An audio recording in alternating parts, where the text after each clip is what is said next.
fishing, it's in my soul. Welcome to the Salt Strong Podcast, disrupting fishing entertainment as you know it. Prepare to laugh. Prepare to get to know fishing legends in a whole new and unfiltered way. And on occasion, you might even learn a thing or two about fishing. Here's your host, Joe Simons. Like diamonds. Hello, Salt Strong Nation. Joe Simons, like diamonds. We are back again. This is going to be a fun one. I've been trying to get my boy Dennis Friel on the podcast for quite some time. We've traded a ton of voicemails. We've both actually seen our businesses grow and become busier with this whole COVID thing. So it's just been tougher and tougher to find a time. And we finally made it happen. And we're going to spend a little bit of time talking about Dennis. And if you haven't heard of him, you've probably seen his artwork. And we're also going to talk about East Coast versus West Coast. And I'm not talking California. I'm talking about Florida, the East Coast versus West Coast. It's a topic that comes up all the time in our Facebook group with our 65,000 members in there. It comes up all the time on forums. And both of us have spent a decent amount of time in both places. So we'll have some fun conversations, everything from best fishing and the type of boats that you see there, best boats for each side, different species, opportunities, Googans, and all the chaos and calamities that happen on the water on any given weekend, especially holiday weekends like we have some coming up. So, Dennis, welcome to the show, brother. How's it going, Joe? I appreciate you having me. Finally getting to do this. Yes, and you've got a fast-growing podcast. I saw that you just celebrated episode number 50 and dressed up like a banana. 50, absolutely. You know what? We do this. Part of our repertoire or catalog for that show is once a month we do this tournament talk edition, where we attempt to talk about just tournaments, but it always spins off into something else. And we do that with Art Sapp and Skip Dana, which are two very prominent captains here in the Broward area. Skip couldn't join us for that one. So we brought on Steve Doherty, who's the editor for Florida Sport Fishing Magazine, also a very good friend of mine in the studio. Sometimes we get on the topic of, whether bananas are, a myth, bananas on the boat. And people write in that question. Every time we ask people to send in their questions for the captains to answer, someone inevitably always asks that banana question. And so I just figured for our 50th podcast, we had to celebrate in some fashion. So I've been planning on that banana suit one for a while, and COVID delayed it, but I was able to bust it out for our 50th, which made me happy. I don't know if that made anyone else happy, but it made me happy. That's funny. Yeah. And you guys were cracking the vodka and rum out pretty quick. That was awesome. Yeah. We tend to drink a lot on the Connected by Water podcast. And the funny thing is about that is, I recently had a friend of mine, Captain John Van Dellen from the Singularis, which is an incredible program, by the way. Yeah. A Bayless program. And he comes into the studio, it's like 10 in the morning, with Jupiter donuts and the bottle of champagne and some orange juice. He goes, "Hey, we're going to have mimosas because I know you like to drink a lot on the podcast. So this is how we roll the Singularis." I'm like, wait a minute. Am I getting the reputation as like a drinker, like throughout the year now? I don't know if that's necessarily the best thing, but we like to. Who do you think drinks more, West Coast or East Coast anglers? We'll start off with that one. Wow. That's a funny thing. I think maybe the West Coast anglers, because I think they got more time on their hands. That was a loaded question. You can't really go wrong, but much easier to blame the other side. So, but always deniability will get you everywhere. And you did spend some time in Sarasota. I listened to your podcast with old Lunker Dog, and you were there at Ringling, right, in Sarasota for a bit?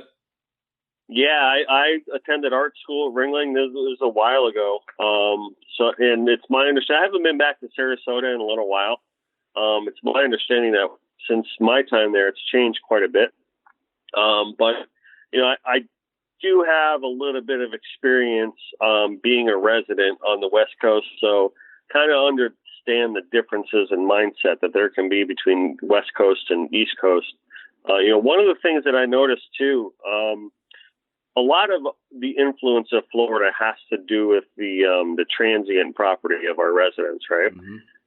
So some of the people that come down from New York or New Jersey or places like that, generally I think tend to be more East Coast visitors, and it seems like the West Coast guys get a little bit more from the central part of the country, the heartland, and maybe like the Ohio's and Michigans and places like that. So I think that has a big influence on the mindset of some of the people there too. I completely agree. And, it's interesting. We have our private insider club, and, we know where everyone's from, obviously. And it is interesting that a lot of these members who do have either second homes or they've moved here permanently, it does seem like Michigan and Ohio and even some like Illinois and a couple like random places just dead in the center. But those three in particular, they all seem to be in that Sarasota, Fort Myers area. Marco and Naples kind of gets a little bit of mix because you get some of the wealthy people from up New York and New Jersey and stuff. We'll get big old homes in Naples and in Marco, but it is really interesting that seems to be the trend, and all along the Gulf Coast there of Florida. And then at least my impression, and I did grow up with our family had a condo in Daytona Beach, so I spent a good 18 years spending every summer there. So I have at least a feel of what it's like to live on the beach for 3 months at a time. And it seems like Daytona's a little bit different place too, because back then, and you remember, you and I are probably closer in age, and Daytona for a long time, that was where everyone went for spring break. That boardwalk there was just crazy, but everything south of that seems to be where a lot of that New York, New Jersey, a lot of that, a lot of those clientele seem to come down and stick around in the East Coast. And then you got Miami, which is like a whole different state of Miami is its own country. It really is.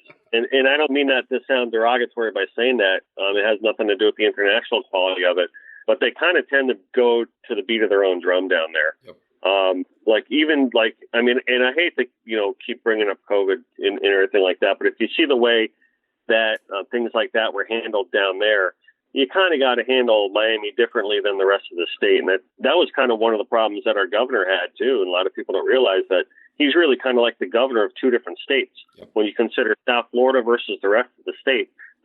Two completely different mindsets and how you have to handle situations like that.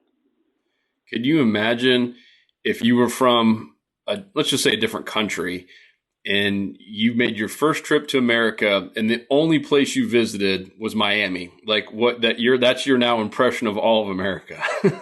Yeah. Oh my God. You kidding me? Yeah, that's completely incorrect. It really is its own place, man. It's like, I was born and raised down here. I'm a Broward guy though. Yep. So, Miami's like right next door. So we're there all the time. And, it really is its own animal.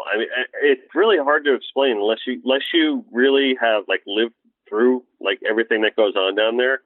It's tough yet. So for someone, if they were going to come and that's their only cross section of the United States of America, I think they're going to be misinformed. Yeah. Where's your office? Where's the Connected by Water office? Like the art studio and what I see in the podcast. We're down in we're located based out of Coral Springs, right? Yeah, got it. And and it's funny because it kind of happened by accident how the whole Coral Springs thing came about. We were just starting to have kids, and we wanted to rent this place kind of near my parents' house while we're having kids, and 2 years turned into 7 years now. So we're actually going to be looking at moving our studio out here pretty soon to Pompano, or out east somewhere, maybe Deerfield or Boca or somewhere like that. Cool. To get a little bit more close to our clientele. Yeah, because it's funny when people come visit our studio, I always have to thank them for visiting us in the Everglades. It's a little bit of a drive for most people to get out here. Is Pompano where you did that real big piece of art on the bridges and stuff?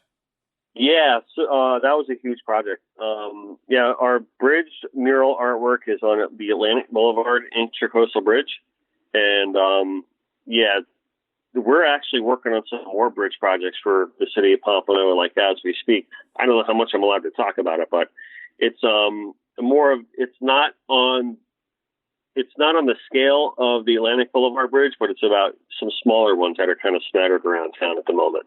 Cool. You're gonna own that city. You're gonna have your name on every bridge out there legally, and get paid for it. Actually, no more vandalism. Yeah, right. Yeah, well, it's over water, so if you want to spray paint that one, you're going to need a boat. So yeah, it makes it a little bit less conducive to vandalism. So, and it's apolitical, so I'm not so concerned about it. It's fish. I try to tend to stay apolitical as much as possible. You'll still find a way to offend someone. Oh, for sure. No doubt about it. Isn't it crazy?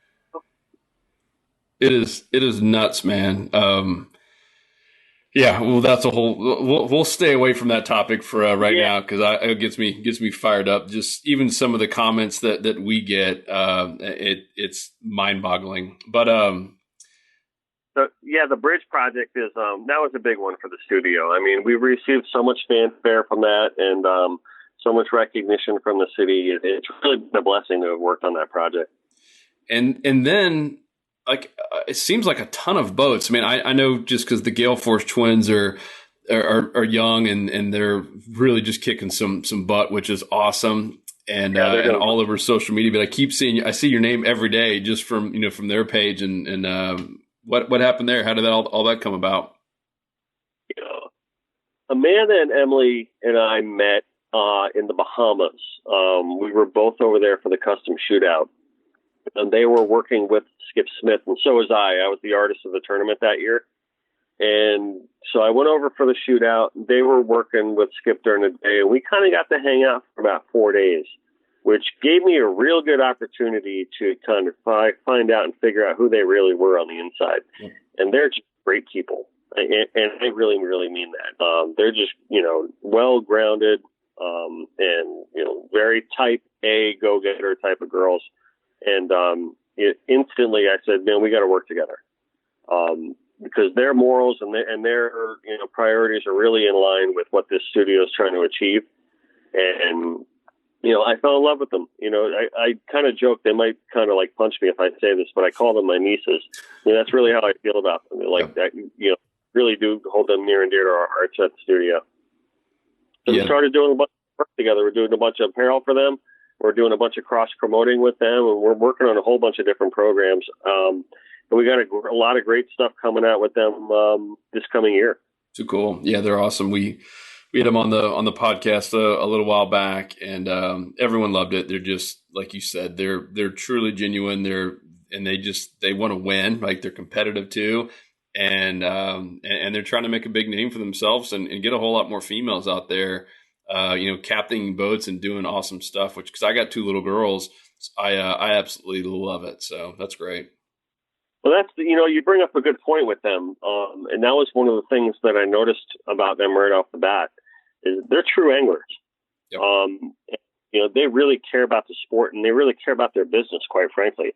And this industry has a tendency to really kind of glorify those, I would call them grip and grin girls, where really hot, just dress in their bikinis and let their boyfriend catch the fish and they'll hold them up. Now, mind you, I know that there's a ton of them out there that look fantastic that do catch their own fish. Yep. Michelle Dalton, the bombshell, being one of them, right? So there are some good ones out there. But when it comes to Amanda and Emily, they kind of go to the beat of their own drum. Yep. And you're not going to find anywhere in the social media where they're trying to do the bikini thing. They're all business when they're on the water, and I love that about them. Yep, no, ditto. I think they're setting an amazing example, so I love it. Let's pivot back, East Coast versus West Coast. So those guys again. Yeah, those guys again. So I think it'd be tough to argue that there might be more opportunities for offshore fishing. on the East Coast. I mean, you clearly don't have to go out as far. Here in the Gulf side, I mean, if you want to get 200 feet, I mean, it's an all day event just to get out there. So maybe we'll kind of go more the inshore. What are your thoughts? Have you done any inshore fishing on the West Coast? Yeah, I've caught quite a lot of ladyfish over there on the West Coast. Boy, those scales go on everything, don't they? So that's your impression of West Coast inshore fishing. That was a step. Sorry. No, I mean, hey, listen, there's no denying that, the type of redfish and snook that you can catch in tarpon on the West Coast is just absolutely phenomenal. It's almost like that, you can't find a better breeding ground for that. I don't think they're really the Keys is kind of both coasts, right? So I guess it's not really fair to make a comparison there. Yeah, but I think the Keys is kind of like Miami. It's kind of like its own. Now it seems to be its own little area. I don't even know if it's fair to call Flamingo like West Coast because it's all like backcountry there too. So it's more part of the Keys than anything, I think. So if you're going true West Coast like Naples on up, it's really tough to have that compete with the East Coast, and especially with there's a lot more of a natural coastline, I think, that is on the West Coast, which is probably more conducive to those inshore species. But man, if you're talking like places like Stewart and Jensen Beach, I mean, that's probably some of the best snook fishing on the planet right there. I got my good friend Captain George Gods, who's catching them all the time out there, and he's the snook master in that area. So I'd be hard pressed to say that for snook, I could put Jensen Beach and Stewart right up there with the best of it. And certainly Jupiter Inlet, that's its own unique place. I think and I'm just going to be like a politician here and just kind of play both sides, but what I found, and I think a lot of people will agree when they really think about it, is I believe that the West Coast has more fish in terms of like redfish and snook and trout. Like, I think to your point, the coastline's different. There are so many fish, like it's crazy. And right now, because we haven't had, I don't know if you know this, but I mean, the big chunk of the West Coast, you can't keep any of those fish I just mentioned. You can't keep speckled trout or redfish or snook at all. It's closed for the whole season. And what I've been seeing this year, I think it's one of the best things that ever happened. Long term, short term, it sucks if you want to try to take something home for a meal. But dude, it seems to be more fish than ever, but they seem to be smaller. And so if you want to go catch a state record fish, it's not happening on the West Coast. It's going to happen over there on the East Coast for those, for those big speckled trout, those big gator trout, and the really big, 45, 50 inch snook. I mean, they all seem to be over there on the East Coast. You got more bait. They have so many more opportunities to grow so fast over there. Yeah, and you got a lot of current running into the too from the Atlantic. That's got a lot to do with that too. I mean, it's to bring up a good point about the size. You definitely see that, and you get some of those snookosauruses out there. But yeah, you're right. You do tend to get those, the skinnier snook. I mean, obviously the redfishing on the West Coast doesn't really compare to anything over here on the East. You start getting more upstate, and I guess my mindset is more southern Florida. But if you start getting up towards, the northern part of the state, yeah, definitely gets a little more competitive. Yeah, I mean, because you guys have the Indian River and the Mosquito and the Banana, and that's always been an amazing area. They've had a couple of tough bouts with some of this brown algae, but there's still some monster fish in there. Let's pivot over to boats. I think a lot of guys on the West Coast, they got nice boats until they get over to the East Coast and they realize they're playing in a different ball game. I mean, it's crazy every time, especially if I'm in your neck of the woods, Fort Lauderdale. It's just like the size of the boats and how much money is invested in the boats down there. It seems like it's a different world. It's a different league over here. I mean, when it's such a range of boats too. I mean, you can have a 90-foot Bayless and a 39 CV, and that's kind of like a standard over here. On the West Coast, I know a few guys have larger center consoles to run out to the tuna grounds, but I don't think that it's pound for pound. There's way more of those boats over here. These guys are running over the Bahamas too. And in recent years, I mean, it seems like the center consoles have been on steroids. What are your thoughts on that? Personally, like, because what is it? Have they gone past 52? Have they gone? I know that Hydrosport had a 52. Well, they got the 53, and then they got 53 Sueños, and then they got a 60 something also. But I don't know how many of those have they made. How many takers they've had on that one. But there's quite a few 53 Sueños over here at this point. I know we got our buddy Joey Accardi, who sponsors the podcast, and also they run that Surreal Fishing team. They got their 53 Sueños. This is their second one. And he's absolutely in love with it. It's a beautiful boat. There's no doubt about it. I'm just being on that boat. You're covering a lot of water there. And if you're talking about, you 4 feet in 6 seconds, then you're kind of like splitting the difference there, with the length of that boat. I don't think you feel much of that. I'm willing to bet that every one of those 53 Sueños were delivered somewhere on the East Coast. Yeah, there's a lot of them. In fact, I think most of them, to be honest with you, I think were delivered here in between Miami, Broward, and Palm Beach County, particularly in like the Boca Raton area. Yep. I think they're moving. The HCB is moving their operation up here.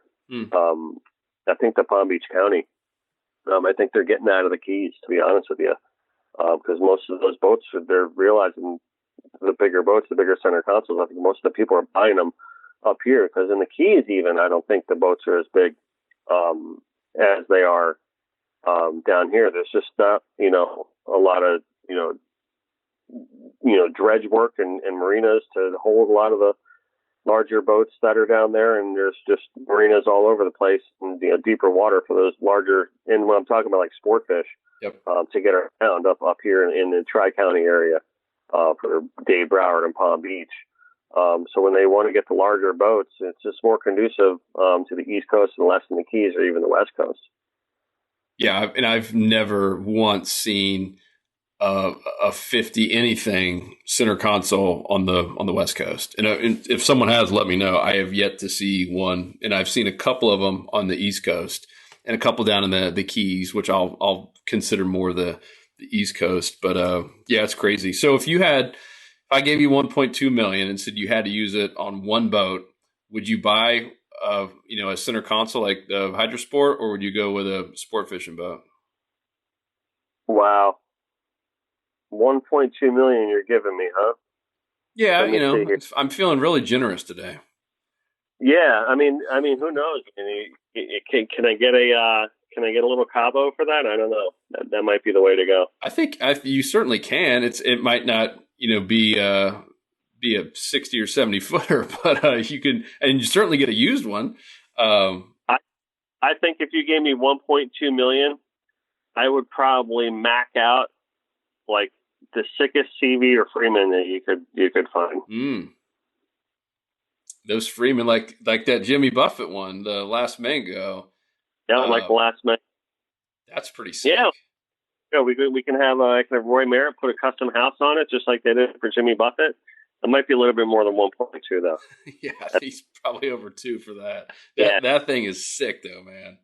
Yeah, that's crazy. And it's really an honor to be the studio that handles all the apparel for that boat and the Last Mango brand. And, it really is an honor just to be the designer for Jimmy Buffett and work with those guys and Captain Vinny LaSorsa and how that crosses over and all the stuff that we do for Freedom Fighter Outdoors.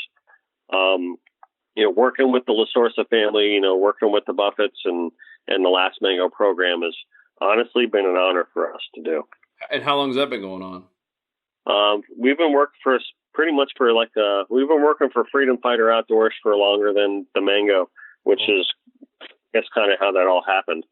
But the Freedom Fighter Outdoors we've been working with for like 2 years. The Mango probably for like a year and a half.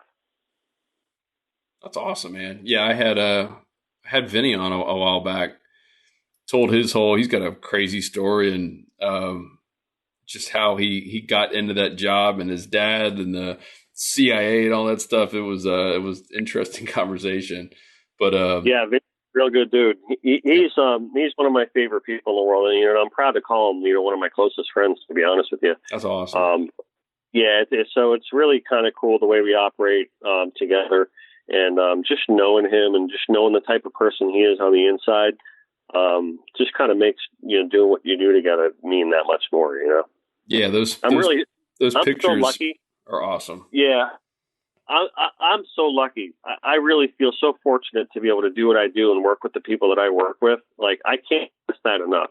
Like, sometimes it's a privilege really to work in this industry, like, in general. But to work with some of the clientele that we have and to just interact, with some of the relationships that we are able to interact with, and through creating artwork or just interacting with them on the business level, is just really been like the honor of my life. I can't stress that enough. How did you kind of become the guy? I mean, obviously, besides making amazing art, was there any one, was that Pompano Bridge thing? Was there any like one thing that all of a sudden your phone just blew up and you're like, all right, this is like next level now? That's a really good question. A lot of people have this idea in their head that, everything is like a movie, and then there's always this one moment like, man, you made it, you know what I mean? And all that.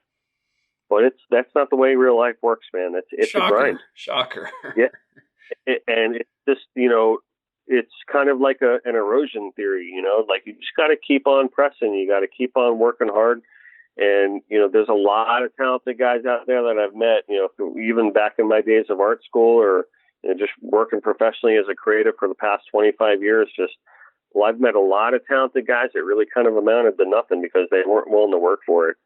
So I think people can blame my talent all they want, but I think a lot of it has to do with just consistency and working hard. And I often equate like creating artwork or being an artist to kind of like being a fisherman or just working on that craft, to where, each time you go out, you learn a new thing, or, whether it's a positive or a negative, and, you try to improve every time on your craft. And, it's keeping good relationships. It's, understanding, what works creatively or what works aesthetically. But, at the end of the day, it's just putting your head down and working hard and having the mindset of, you'll never outwork me. I love it. And I'm glad you said that, because that's not just what young people need. America needs to hear that. I think so many, and you I'm sure you see it in a lot of facets, from the art to the young YouTubers now to Instagram, and everyone wants to have, one or two little viral things, and they think it's going to change their life or their business, and it doesn't. It's all about being consistent. And I'm guessing you're probably like a 20-year overnight success, right? Or however many years it's been. Exactly. It's just been piling and piling and piling on. 20-year overnight success. That's a great way to put it. I mean, if you think about, like, I've been painting fish my whole life, right? Ever since I was a little kid. And I knew in the back of my head I always wanted to do this for a living. And I did early on, like right out of high school. My work was being hung in some really great galleries. And, I had to talk with my dad. He's like, hey, what are you going to do with your life? You know what I mean? So we decided to go to art school. And I came out and I got a job, and I worked in the music business for a while. It was actually a very good job. It was a $1 billion company. We worked directly with all these different record labels like, Universal and Sony and Warner Brothers. And, I was a creative director in that industry for 17 years. And I've had a lot of great experiences in that, a lot of great experiences traveling around with some very famous musicians. It was a beautiful life. But at the end of the day, I never stopped painting fish. And I always worked my marine skills in the background, whether it be freelance or just personally doing murals or shirt designs for people.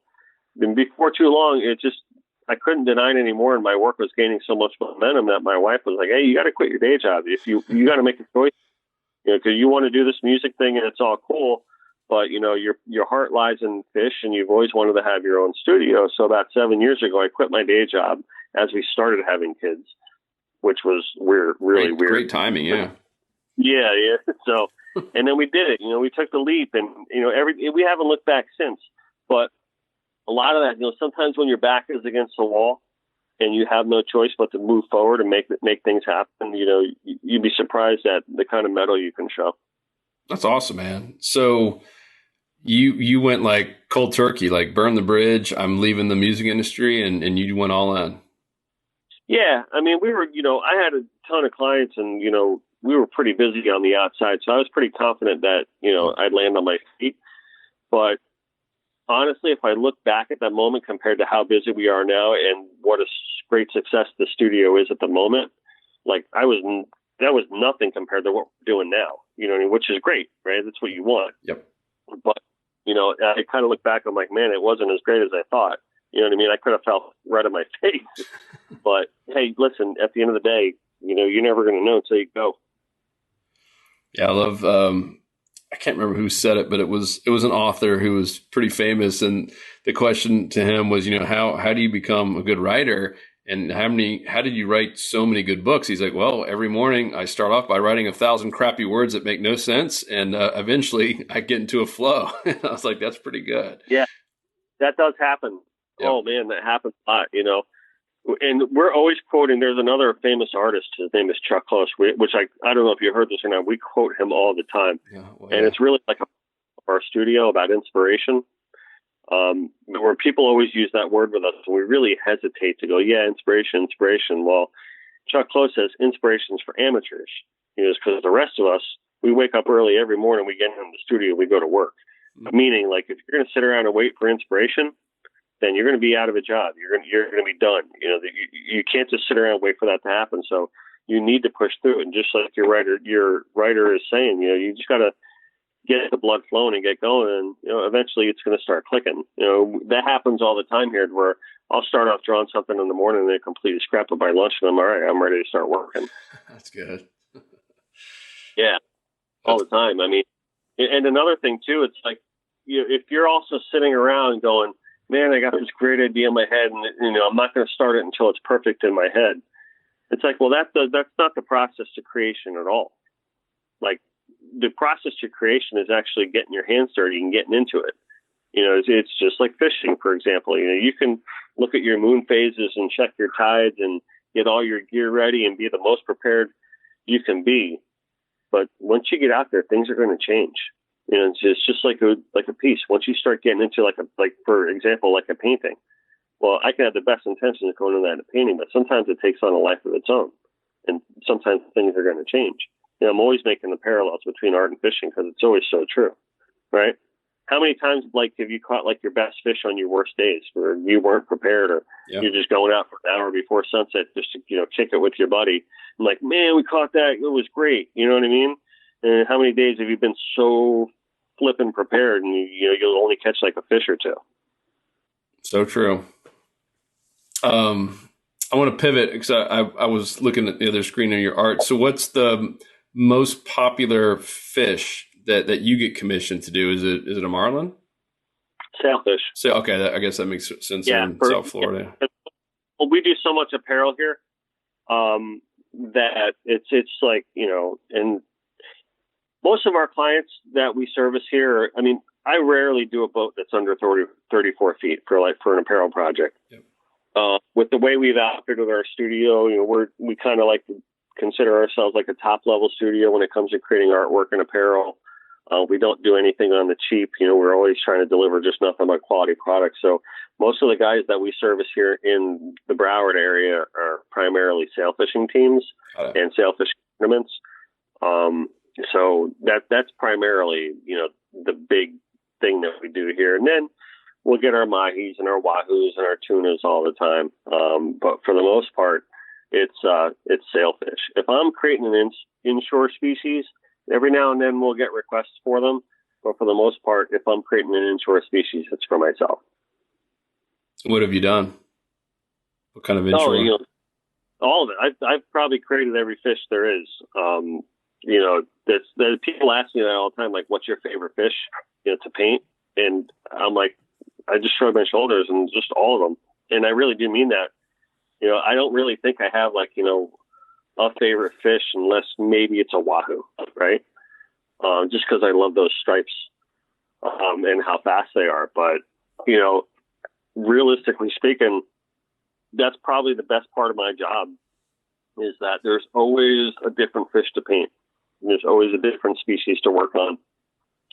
And I was just talking to someone the other day about, my favorite part about painting fish is, it's not, I don't even know if it's necessarily the fish itself as much as it is the dynamic compositions I can create and the fluidity and the motion that the fish create within the work.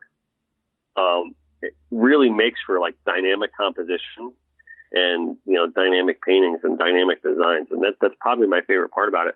Because if you think about it, I don't think there's another topic or subject matter in the world where you can get the dynamic fluidity that a fishing painting can give you. Yep.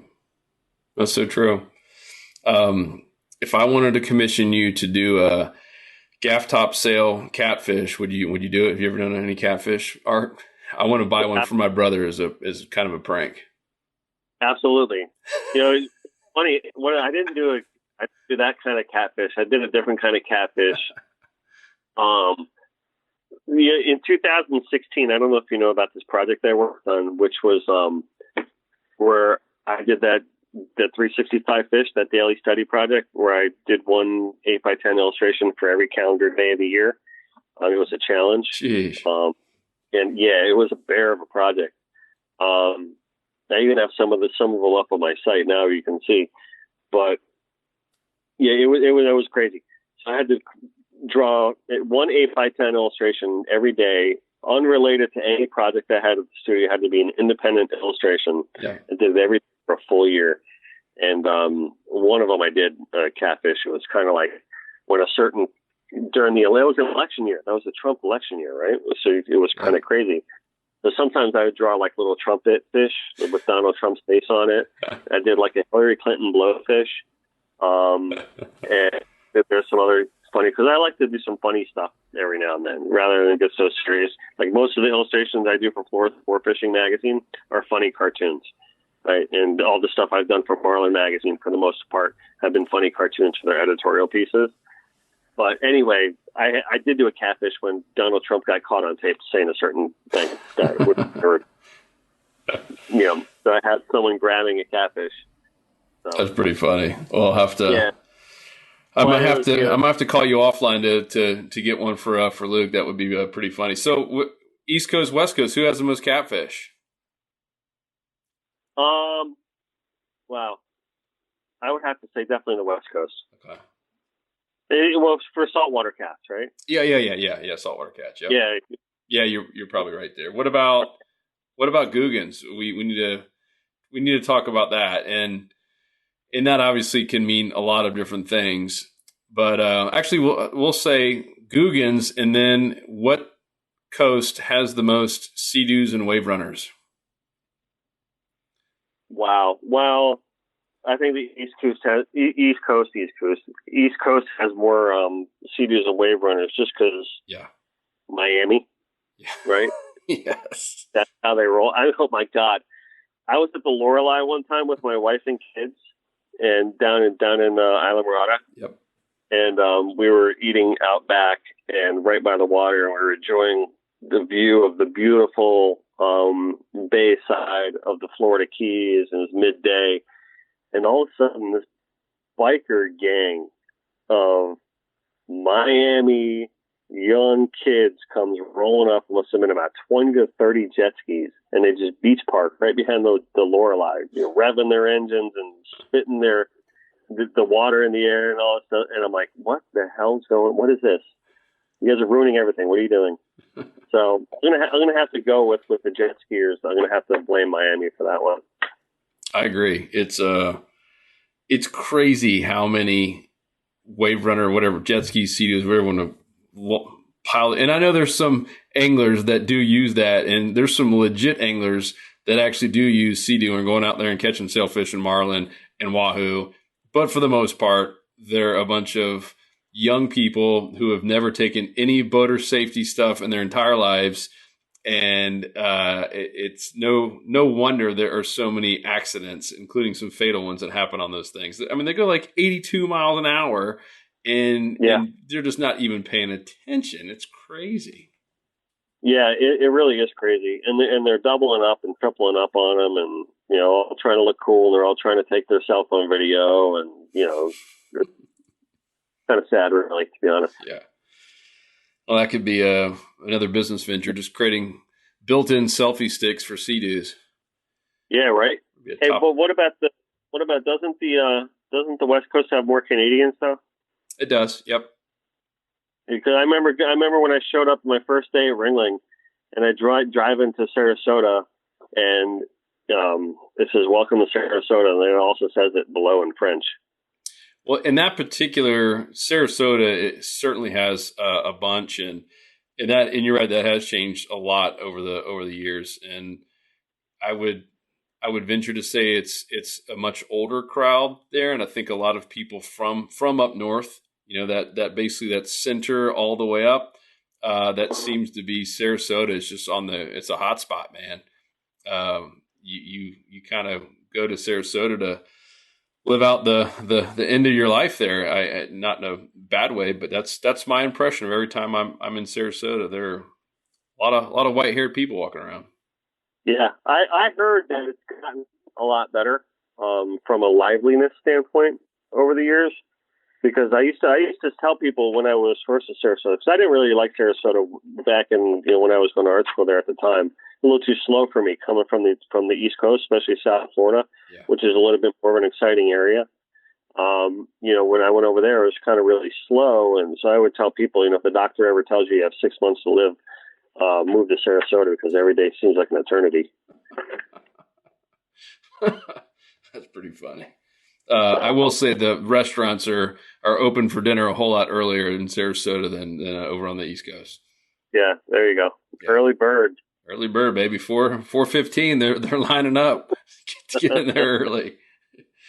The fresh fish, the green bean, the fresh fish of the day.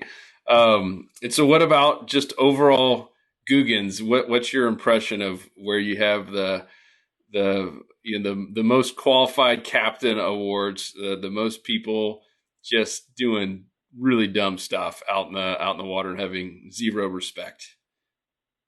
You know, I struggle with this. I really do. Yeah, this is a tough question. This is a tough one. I have to say my complete disclaimer right on this one just before I get started on answering this question. I love my state of Florida. I really do. I'll never live anywhere else ever. We may poke fun, but I do Florida love you with all my heart. Ditto. That being said, I really feel that Googans are evenly distributed throughout this state. Mm. I really do believe that. You're going to get your professionals, and then you're going to get your Googans, but I'm going to have to give the Googan theory, and I'm sorry, to my beloved home of South Florida over here on the East Coast, just simply because of population alone and the amount of people we get here from New York. It is just, you know, mind-boggling, and the amount of people that think they know what they're doing, you know, can be a little daunting.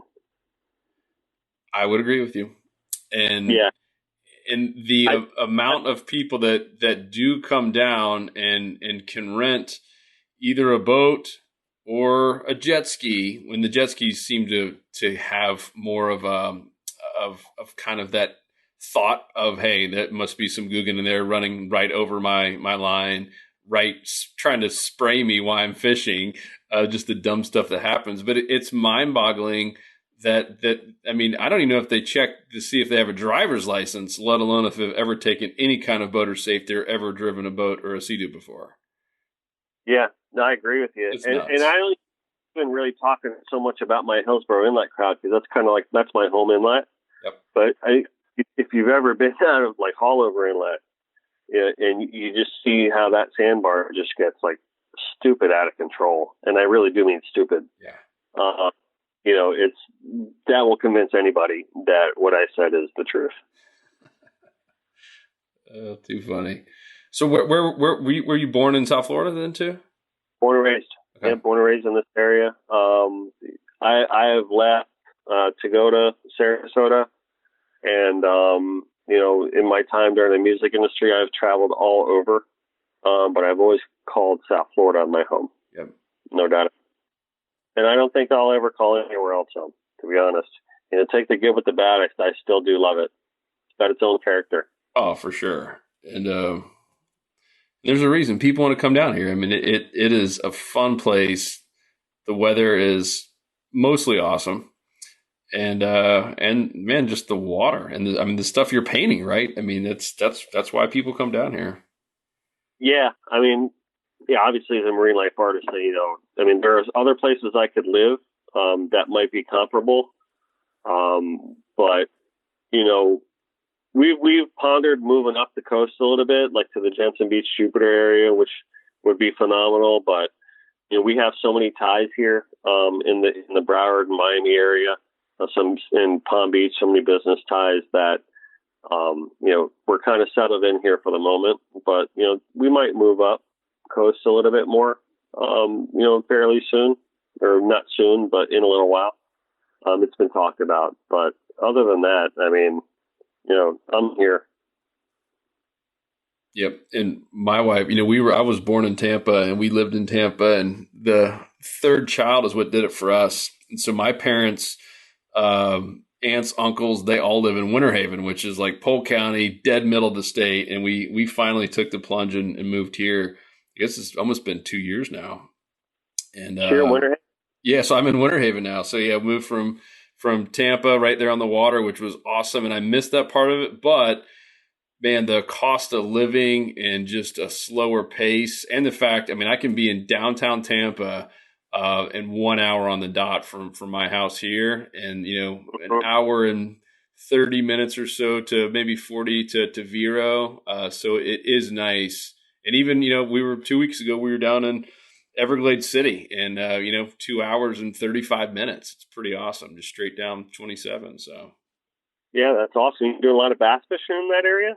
Yeah, definitely do some bass fishing. Live right here next to Legoland. I mean, we could literally hit a golf ball to it. Cool. So right there on Lake Eloise, and yeah, it's a lot of good bass fishing. But I might offend someone here, but to me, bass fishing is boring compared to saltwater fishing. I love it. I mean, a tight line's a tight line, but it's like, okay, I caught a couple bass. Like, with saltwater, it's, man, you never know even if you're inshore fishing, you never know what you're going to catch. All of a sudden you're going for snook and a cobia hits you. You never know what's going to happen. I think that part's so thrilling. Yeah, I agree with you. There's no comparison to saltwater fishing versus freshwater fishing. I mean, there really isn't. I tend to do quite a bit of bass fishing out here, being on the western side of town, so to speak. When I say western side of town, I'm only 20 minutes from the beach, but I, always kind of do the bass fishing as like to something to placate you till you get out on the ocean. You talking largemouth, or you got peacocks there, everything? Yeah, a little both. Yeah, peacocks, largemouths. The clown knifes have been coming out. Oh, yeah. That's always a thing that that's the new thing people are after now, is the clown knifes. But yeah, the peacocks are fun. That's a fun fish to catch, to be honest. Those peacock bass, they fight. It's pretty strong. Yes. Super aggressive. Yeah, it's pretty cool, man. I like Tampa. And I will have to say, you mentioned kind of like the slower pace and everything. My kind of knock on Sarasota was a knock as an 18, 19-year-old kid, right? Now, at this stage in my life, married with kids, I'd love to live in a town like that. Yeah. So I don't mean to bash it too much. Oh no, man, we're obviously having fun with this whole thing. And same with if you do live in Sarasota and I called you old, I apologize. We were just having fun. It's probably where I'll end up living, once my kids are out of the house, and because it is nice and they do have some nice restaurants, and it's so beautiful over there. And to your point, even though traffic's getting bad, I think anyone who lives in Sarasota knows what I'm talking about. It's getting bad compared to how it was, but it's nothing compared to going sitting in Lauderdale or Miami traffic. That's a whole different ballgame. Dude, traffic here sucks. Whole different ballgame. Horrible. Yeah, horrible. Yeah, the funny thing is, it's like if you want to talk about like new generation versus old generation and stuff like that, I was recently talking to a good friend of mine who is a legend captain, and I'll leave it at that. I don't want to name drop him. Because I don't want to make him feel uncomfortable if this kind of gets out. But he was kind of talking to me. It was actually very serious. I kind of felt a little like down for him when, he runs a lot of very prominent fishing tournaments, and, he holds, multiple world records. And he was like, the funny thing is a lot of these new mates and a lot of these new captains coming up that are fishing on a lot of these boats, a lot of these kids on these teams, they don't even know who I am. Mm. I thought that was kind of sad. And I'm like, really? Because I certainly know who the hell you are, because you are a legend. But he was like, no. He goes, you'd be surprised. And, I kind of blamed it on a lot of the things we were talking about earlier with the social media. Yep.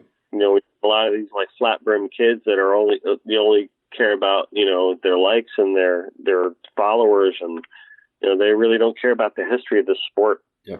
And I think that, there's a lot of people not caring about history going on right now, but it's a whole different topic. Gee, I think when it comes to fishing history, if you're young and you're in this sport, I think you should really need to learn how to respect a lot of the guys that have laid the groundwork for you. And I guess I could just leave it at that. And I would even say, reading some of these books. I just finished reading Paul Johnson. I don't know if you know that name. He was a little bit more on the freshwater side, but it's called The Scientific Angler.